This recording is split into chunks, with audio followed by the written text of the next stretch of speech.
Hi there, welcome to my channel. My name is Angela, and if you weren't already aware, this is Reading Off My Shelf.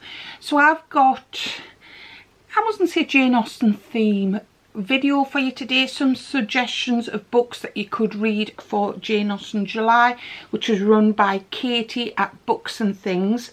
And then I'm not too sure what the other two girls, one might be Claudia at Spinster's Library, and we've also the other one is Blatantly Bookish. I will link their channels down below. As I say, I'm not quite sure of their names, just of the channels. I do apologise for that. So Jane Austen July is run by the three booktubers, and I'll quickly go through the questions. I'm not going to go into great detail. I'm just going to read what the sort of challenges are. The main challenge, not the main challenge, to take part in Jane Austen July, basically all you need to do is read a Jane Austen novel.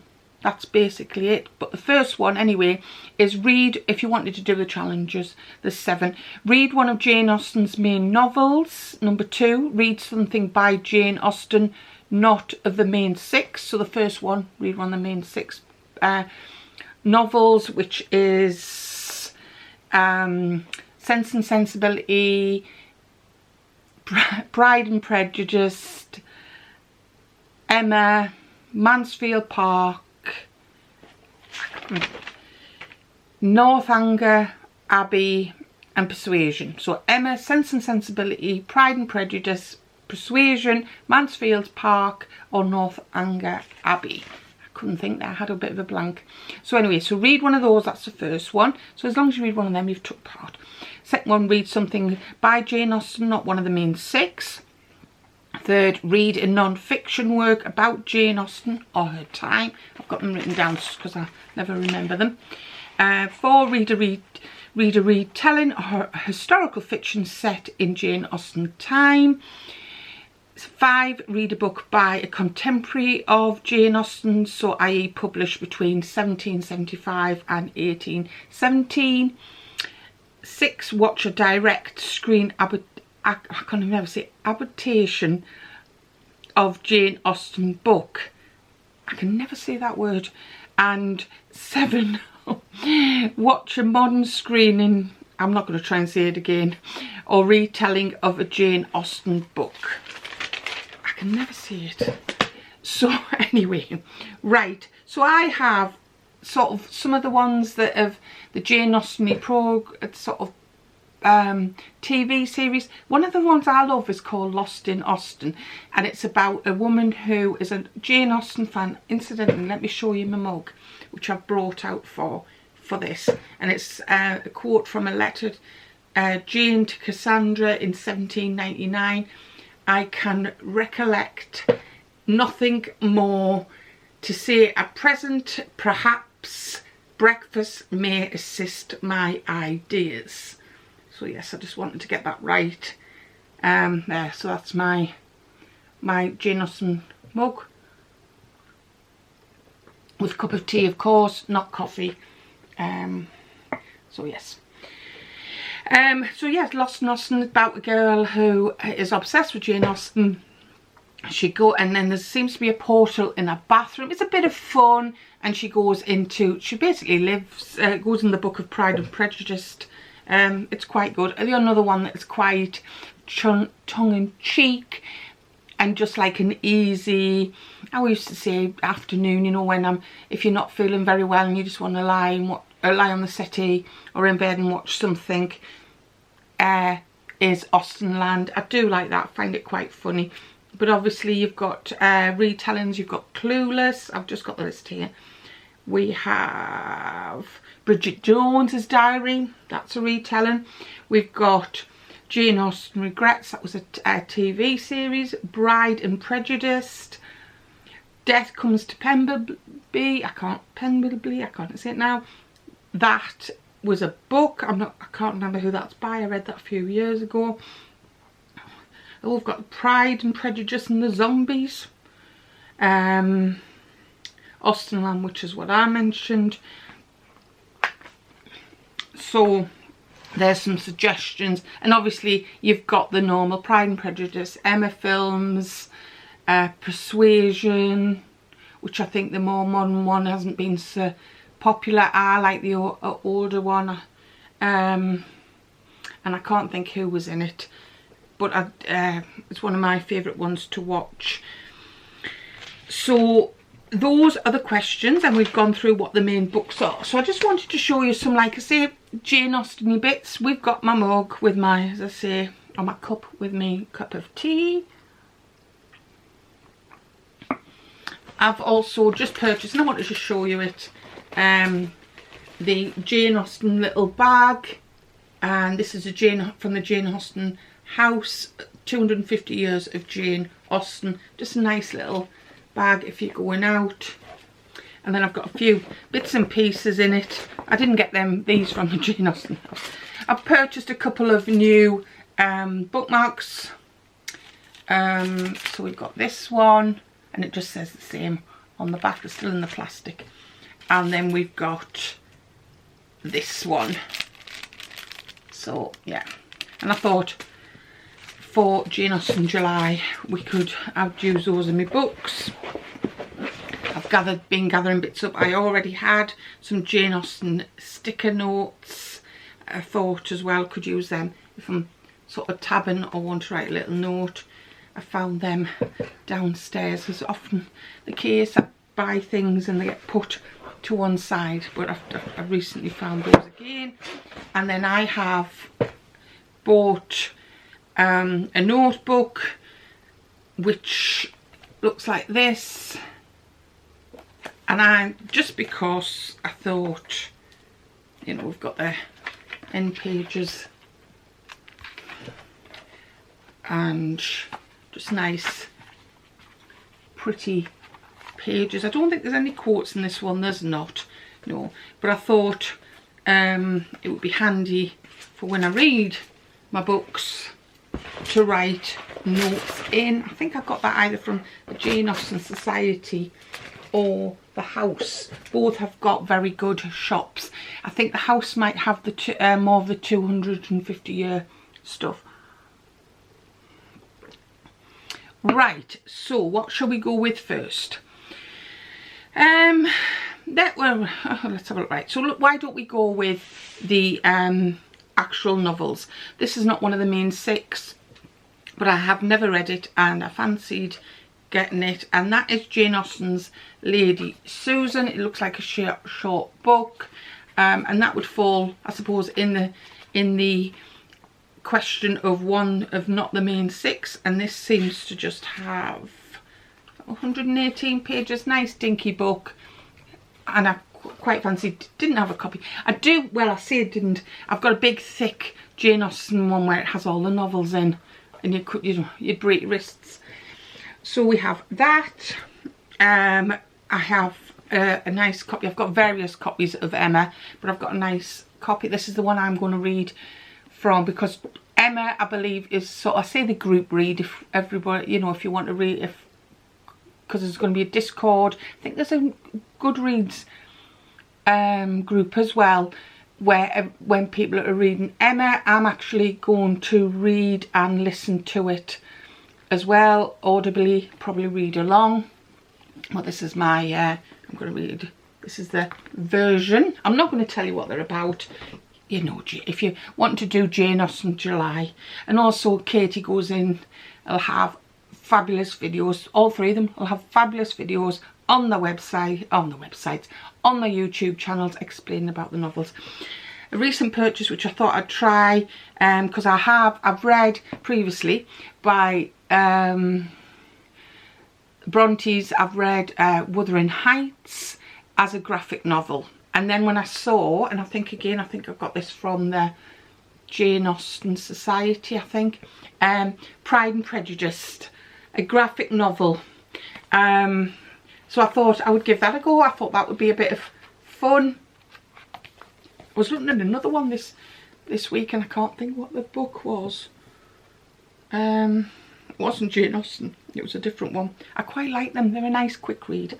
And then I do have a Jane Austen's Pride and Prejudice illustrated. I was having a quick look through, but there's some illustrations and obviously telling the story of Pride and Prejudice, but the one I'm going to read is the graphic novel, and definitely by Emma. We have some, I'm saying retellings, recently TV series Miss Austen by Jill Hornby. Now this is fiction, but it's, they believe, because Cassandra, our sister, later on in her life destroyed a lot of the letters that she got from Jane, because it's believed that she wanted to keep Jane's reputation, and whether or not Jane could be a little bit, I was going to say political or sarcastic, or, you know, she wanted to keep the image that people had of Jane Austen. So they say. But recently this was, and I'm going to say, it might tell you on there, it says, yeah, BBC. I quite enjoyed that. You know, you take it with a, I say take it with a pinch of salt. Obviously they're only working with the odd letters that they did have that were between, well, written by Jane, mostly to her sister Cassandra. And so yeah, there's also another programme which I think's been on BBC or BBC Two, Jane Austen the Genius. And again, they've patched together, I think, again, a lot of the source from letters, and I say Jane Austen experts and professors, and, you know, it's what they believe to say her life was like. So yes, but this, so yes, this, although it is based on the letters, it's fiction. Or majority fiction, or what they feel. It's a bit like, oh, I can't think who writes them. The ones that does the Tudor Queens, you know, where you kind of know some of the facts, and you sort of work around that sort of situation. This book was suggested by Katie Lumsden from Books and Things, who's, as I say, one of the ones that's running it. Where the Rhythm Takes You, Sarah Das. Now, I have forgot what this is a retelling of. Oh, it says, oh no, it's a, let's have a look. Has spent her life in a gorgeous seaside resort. She's 17. I think it's young adult, if not middle grade. Oh, inspired by Jane Austen's Persuasion. Yes.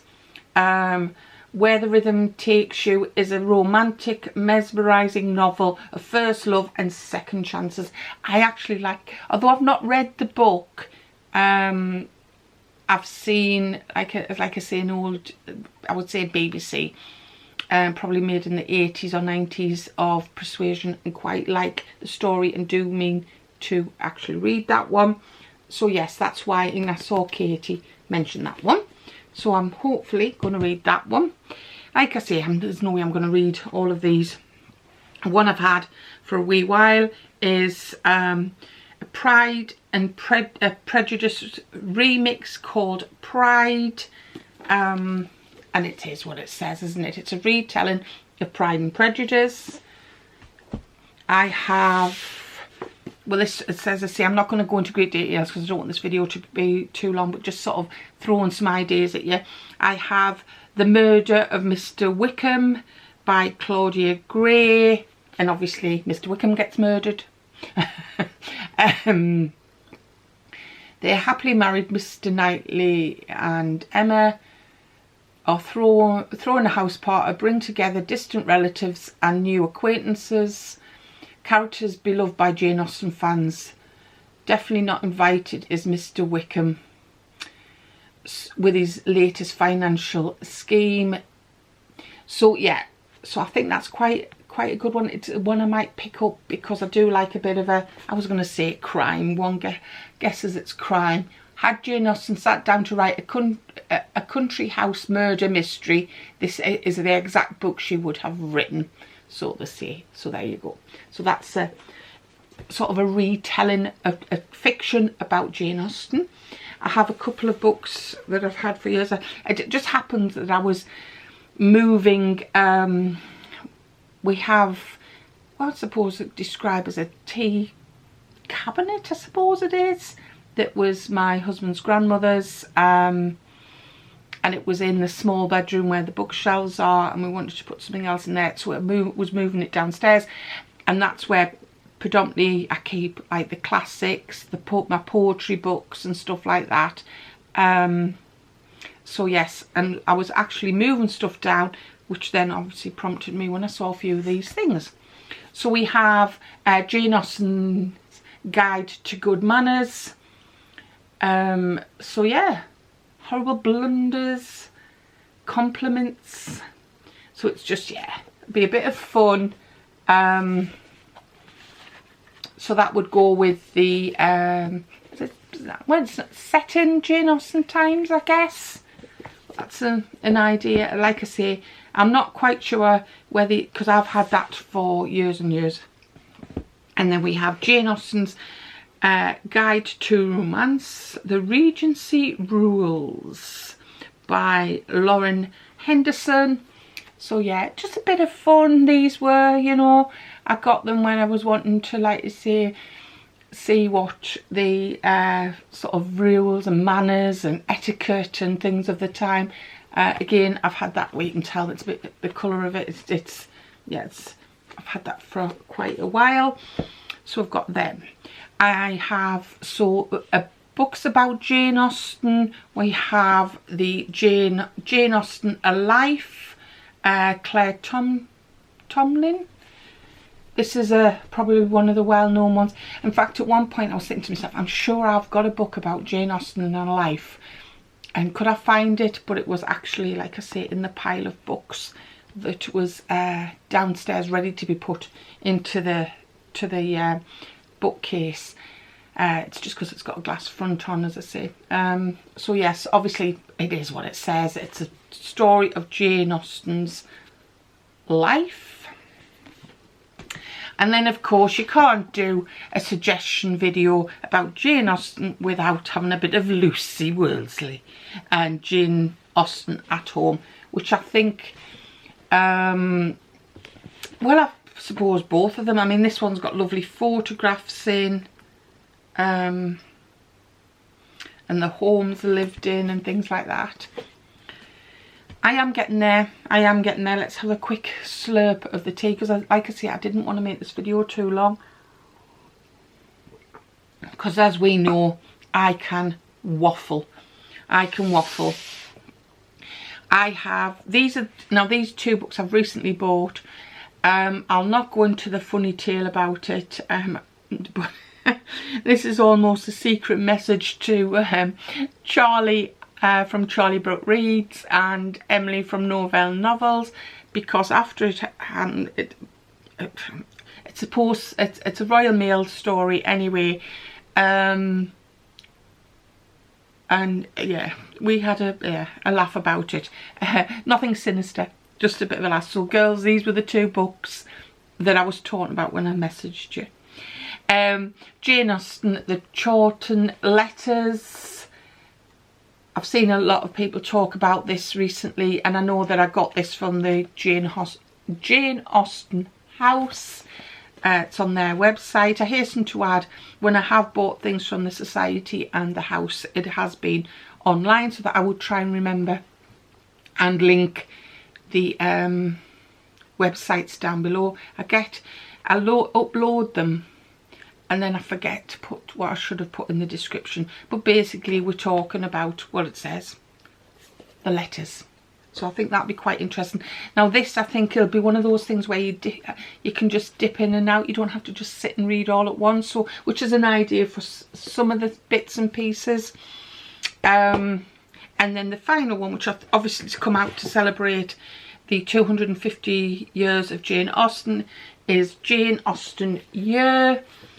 Celebrating 250 years of Jane Austen, and a Jane Austen Year charts the life, novels and legacy of one of the world's most beloved authors. It offers a seasonal guide to Jane Austen's house, the enchanting Hampshire cottage where her genius flourished, now a museum that attracts tens of thousands of visitors every year and reveals highlights from the museum collection. Dip into Jane Austen's affectionate letters to her sister Cassandra. Discover the story of the publication of Pride and Prejudice. So yeah, I am just thinking, because I was thinking, isn't it, just because it's mentioning Mansfield Park on the back. I think, wasn't Mansfield Park a bit of a, I'm not saying a controversy, it wasn't as popular when it was first published because she got a little bit own voicey, political, it had political things in. Good for her, because it was about the state of, you know, trying to, I say the government, but you know, that sort of thing. So yeah, so let's have a quick look. What kind of got just, so again, that's going to be a bit of a, these two are just going to be like a almost coffee table dipping in and out. I'm gonna read Jane Austen, gonna read Emma, gonna read Pride and Prejudice, the graphic novel. Possibly I might read that. I certainly will watch something. But those of you who are regular at my channel, you know I'm not the fastest reader. I'm going to use my lovely bookmarks. These are just a few suggestions, just in case you were looking for something, anything for Jane Austen July. So do take care. Thank you for watching. I do appreciate if you've got to the end of this, because you know it is me waffling for a long time. Give me a thumbs up if you have enjoyed this video. Subscribe to my channel if you don't already do so. Comment down below, are you planning to take part in Jane Austen July? Are there any other books you would recommend or programs? I am. I'm going to watch stuff, I'm going to try and read, I'm going to dip in and out of things. I am going to use my mugs, and my bookmarks.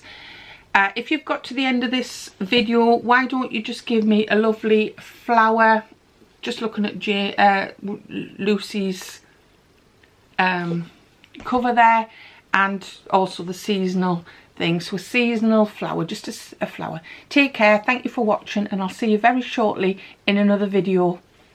Bye.